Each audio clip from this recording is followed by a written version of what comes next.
Dan ini adalah kisah ulama yang dipotong lidahnya karena gemar bersolawat. Dikisahkan oleh Al-Maghfurlah Al-Habib Munzir bin Fuad Al-Musawa.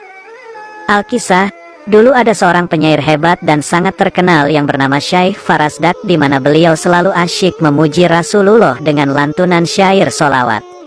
Suatu waktu ketika Syekh Farasdak melakukan ibadah haji, kemudian datang berziarah ke makam Rasulullah dan membaca kasidah di makam baginda Rasulullah. Ketika itu ada seseorang yang mendengarkan kasidah pujian yang dilantunkannya.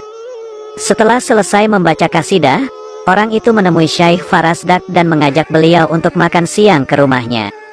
Beliau pun menerima ajakan orang tersebut dan setelah berjalan jauh hingga keluar dari Madinah Al-Munawwarah, sampailah keduanya di rumah yang dituju. Sesampainya di dalam rumah, orang tersebut memegangi Syekh Farasdak dan berkata, "Sungguh aku sangat membenci orang-orang yang memuji-muji Muhammad dan kubawa engkau ke sini untuk ku gunting lidahmu." Maka orang itu menarik lidah Syekh lalu mengguntingnya dan berkata, "Ambillah potongan lidahmu ini dan pergilah untuk kembali memuji Muhammad."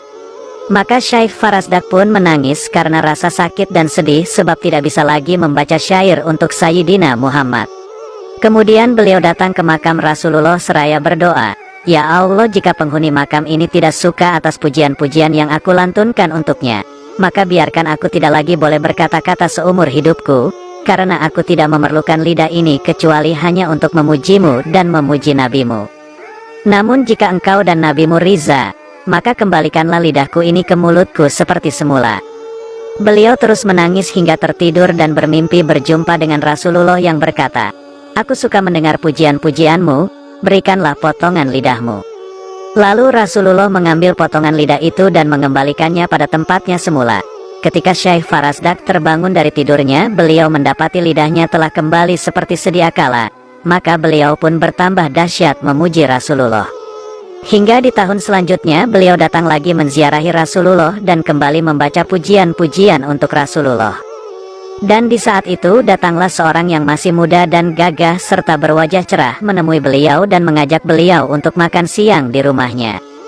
Beliau teringat kejadian tahun yang lalu, namun beliau tetap menerima ajakan tersebut sehingga beliau dibawa ke rumah anak muda itu. Sesampainya di rumah anak muda itu, beliau dapati rumah itu adalah rumah yang dulu pernah beliau datangi, lalu lidah beliau dipotong. Anak muda itu pun meminta beliau untuk masuk, yang akhirnya beliau pun masuk ke dalam rumah itu hingga mendapati sebuah kurungan besar terbuat dari besi dan di dalamnya ada seekor kera yang sangat besar dan kelihatan sangat ganas. Kemudian anak muda itu berkata, "Engkau lihat kera besar yang ada di dalam kandang itu? Dia adalah ayahku yang dahulu telah menggunting lidahmu." Maka keesokan harinya Allah mengubahnya menjadi seekor kera. Nauzubillah. Dan hal yang seperti ini telah terjadi pada umat terdahulu.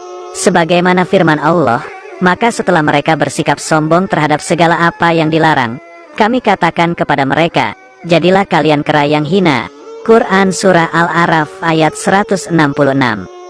Kemudian anak muda itu berkata, "Jika ayahku tidak boleh sembuh, maka lebih baik Allah matikan saja." Maka Syekh Farasdak berdoa, "Ya Allah, aku telah memaafkan orang itu dan tidak ada lagi dendam dan rasa benci kepadanya."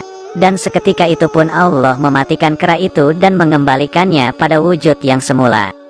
Dari kejadian ini jelaslah bahwa sungguh Allah mencintai orang-orang yang suka memuji Nabi Muhammad, karena pujian kepada Nabi Muhammad disebabkan oleh cinta.